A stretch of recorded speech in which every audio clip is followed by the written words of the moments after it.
guys! It's me again, Bikolanahardinera, and welcome sa ating channel! For today's video guys is I will show you how and when to repot your fiddle plants. So in front of you are my fiddle leaf, Fig and Bambino. So this is the fig and this one is the Bambino. Look at that lush green Bambino, and another one is my fig. Yan. Super big leaves, dark green.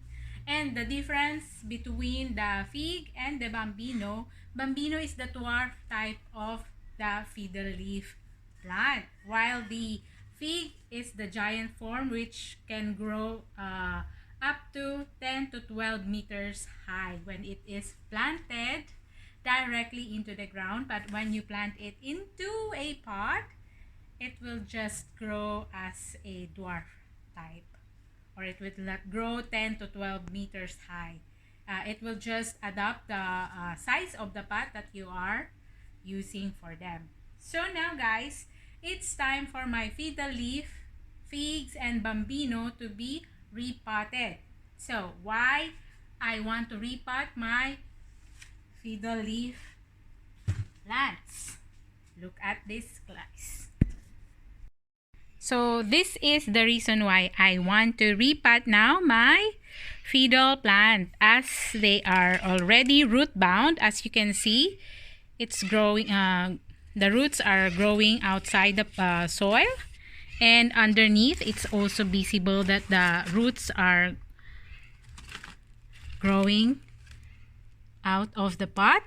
So this is the sign, one of the sign that you can repot na your fiddle plants. And in repotting guys, you need to consider the pot and the soil that you're going to use. For this size of Bambino fiddle leaf, I'm using I will be using a 24 cm ceramic pot with, of course, drainage hole. You can remove this rubber, that one, and you can change it with a plastic mesh so that the soil that you're going to use will not flush out when you do the watering for them. So you can just put it on the middle wherein the hole is present, and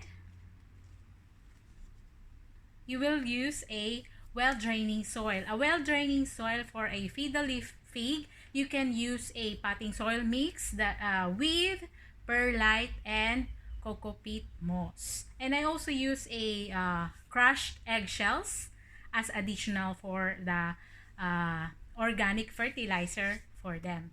And also guys, I'm also using a water-soluble fertilizer for my fiddle leaf fig. I'm using it in watering and in wiping the leaves as well. And guys, this is additional trick also when you repot a fiddle or any plant that needs a bigger pot. If you don't want it to be too heavy, you can also use empty carton or empty bottles. Just put it inside of the pot like this. Yeah.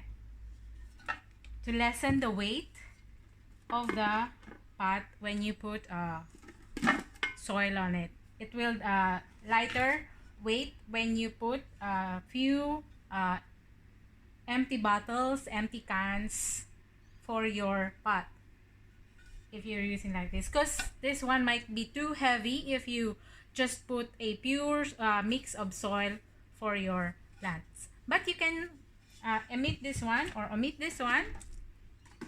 No need, if you don't like to use this one, you can just disregard this kind of trick that I'll show you.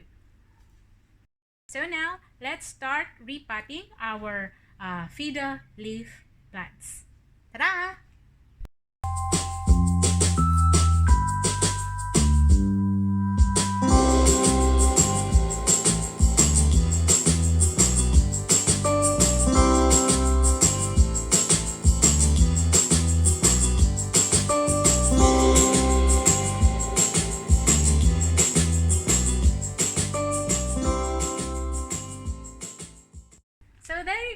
we're done repotting our fiddle leaf Fig and Bambino. This is the new look of our potted plant.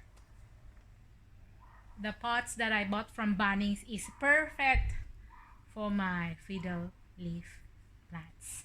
You can also use, guys, pebbles on top of the soil and to cover up the soil when you want to put it indoor, or you can also use mulch for them. And since, guys, we're finished repotting our fiddle leaf fig, I will show you how I propagate my fiddle leaf plant. Okay.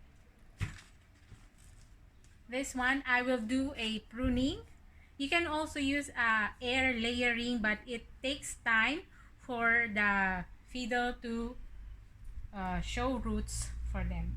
And also by pruning, you will help the plant to grow lots of branches in between the leaf where it is attached. In between the nuts, new stem or branches will grow when you do a pruning method. So let's start pruning our fiddle leaf fig. Here you go, guys. I cut the top of the stem of the fiddle plant, and I will just let this sit at least 6 hours or until the white sap dries out and it's ready to propagate it in water. You can also use a rooting powder for this one to grow easily with roots. But since I don't have rooting powder, I just use honey and stick into the water base. So this is just a water, and I will just put it when the sap dries out, at least 8 hours, 6 to 8 hours. Then it's ready to be inserted into our base for water propagation for our fiddle leaf feed. And you will just insert it and we're done. For this kind of method, you will wait at least 6 to 8 weeks before roots shows up. So be patient. And also, you need to change the water for our propagation, for water propagation. And as I've said, guys, you can also use an air layering. You can just remove at least 1 or 2 leaf, and you will just cut it in between and remove the first skin of the plant, and you can wrap it with cocoa peat moss or the fiber moss and wrap it with a cling wrap, and that's it. That's the air layering technique. There you go, guys. To give you an insight of what air layering means, this one is an example of an air layering technique that I did for my pine tree, lemon scented pine tree. Hopefully this pine tree roots up, as this is my first time to do a budding or air layering for my pine tree. I want to save this one. I just cut the pits because it's too tall already. So I did an air layering for it, and I will just cut it here when roots comes out and new plant will be produced. So after we prune the top part of our fiddle leaf fig, this is now the new look of the fiddle. It will grow new shoots on the leaf stems. We will just need to wait for a few weeks, and I will update you guys how many stems grows for the fiddle leaf that we prune. So now guys, I will show you how to do a homemade leaf shine for our fiddle leaf fig and for other indoor plants that we have at home. So you can use, as I've said in my previous videos, you can use honey and a dishwashing liquid. Just dilute 1 tablespoon of each into 1 cup of water and stir it, and when it's dissolved, you can use a cloth, make sure it's cotton, and dip it into the honey or dishwashing liquid mixture and gently wipe each leaves. This also promotes good air circulation for our leaves, and it prevents the leaves from having brown tips, yellowing of the leaves, and burns for our leaf. Also, the best position for our fiddle leaf fig, you can put it outdoor. It can be grown in a full sun or in a bright filtered position if you want it inside the house. Don't put it in a dark position or less sunlight, as it will just droop and leaves will start to fall out. And another technique guys, you can shake and shake for a few minutes. This kind of method can help the branch of our fiddle leaf to be strong. This one. The shaking of the fiddle can promote strength for the branches of our plant.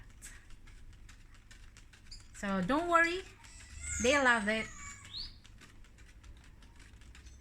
And that's it. Every fiddle I do shaking for them. At least 1 to 2 minutes shaking, it's fine. And also in watering guys, water them with schedule. So every week I water once a week I water my fiddle leaf fig. If you see the leaves starting to have a red, what you call this one, veins on the leaves, that means you're doing it, you're watering it with no schedule. So you need to schedule watering to avoid that kind of leaf growth. So that's it guys. Hope you like our video for today about fiddle leaf, the proper care, and how to propagate them. And if you like my video for today, please don't forget to like, share, and subscribe my YouTube channel para lagi kayong updated sa mga videos na upload ko palagi. Thank you guys for watching. Bye-bye!